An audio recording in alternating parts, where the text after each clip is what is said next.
మణికొండ నియోజకవర్గంలో ఇంజనీరింగ్ పొందిన కొండ పల్కల్ గ్రామ శాఖ బీఆర్ఎస్ అధ్యక్షుడు బోలం శ్రీనివాస్ ను పార్టీ నుంచి సస్పెండ్ చేయడం వివాదాస్పదంగా మారింది. నిరుపేద కుటుంబానికి చెందిన శ్రీనివాస్ కు ఇంజనీరింగ్ మంజూరు కావడంతో పునాదులు తీసి ఇల్లు నిర్మించుకునే పనిలో నిమగ్నం కాగా పార్టీ పెద్దలు అతన్ని బీఆర్ఎస్ నుంచి సస్పెండ్ చేశారు.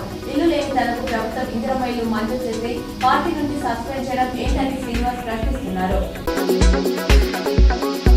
జగిత్యాల జిల్లా కురుట్ల పట్టణంలో గణేష్ నవదుర్గ మండలి ఆధ్వర్యంలో త్రిశక్తి మాతా దేవాలయంలో వారాహి నవరాత్రి ఉత్సవాలు నిర్వహిస్తున్నారు. ఇందులో భాగంగా వారాహి మాతకు మంగళవారం రాత్రి 1,00,000 పుష్పార్చన ఘనంగా నిర్వహించారు. మెట్పల్లి మండలం జడ్డసాగర్ గ్రామంలో ఇంద్రమైలపట్నం కింద లబ్ధిదారులు చేపట్టిన ఇళ్ల నిర్మాణాలను కలెక్టర్ క్షేత్రస్థాయిలో సందర్శించి పరిశీలించారు. ఇల్లు మంజూరైన వారందరూ వెంటనే నిర్మాణాలు పనులను ప్రారంభించేలా తగిన తోడ్పాటును అందించాలన్నారు.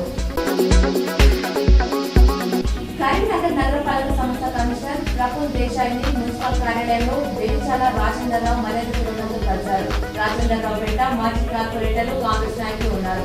ఈ సందర్భంగా రాజేంద్రరావు షాల్వాతో కమిషనర్ సంమానించారు. కరీంనగర్ అభివృద్ధి పనులు, పెండింగ్ లో ఉన్న పనులు, తాగునీటి సరఫరా, డంపింగ్ యార్డ్ సమస్య, శానిటైజేషన్, వీధి దీపాలు, రోడ్లు, డ్రైనేజీలకు సంబంధించిన సమస్యపై మున్సిపల్ కమిషనర్ తో రాజేంద్రరావు మాట్లాడారు. క్లబ్ అధ్యక్షులు జూపల్లి తిరుమలరావు మాట్లాడుతూ భారతరత్న ప్రఖ్యాత డాక్టర్ విధాన్ చంద్రరాయ్ జయంతిని పురస్కరించుకుని దేశవ్యాప్తంగా జూలై 1వ తేదీన జాతీయ వైద్యుల దినోత్సవంగా జరుపుకుంటారని తెలిపారు. తల్లిదండ్రులు జన్మనిస్తే అనారోగ్యంతో బాధపడుతున్న రోగులకు వైద్యులు చికిత్స చేసి పునర్జన్మని ఇస్తారని, రోగులను నియంత్రించడమే కాకుండా సకాలంలో వ్యాధి లక్షణాలను గుర్తించి చికిత్స చేస్తారని, ఆరోగ్యకరమైన జీవన శైలిని వివరించి వ్యాధుల పట్ల అవగాహన కల్పిస్తారని, రోగులకు శారీరకంగా మానసికంగా స్పందన కలిగించి చక్కని ఆరోగ్యకరమైన సమాచారాన్ని దేశానికి అందించడంలో వైద్యులు అసమాన అద్వితీయమైన సేవలు ఎలగట్టలేవి అని కొనియాడారు.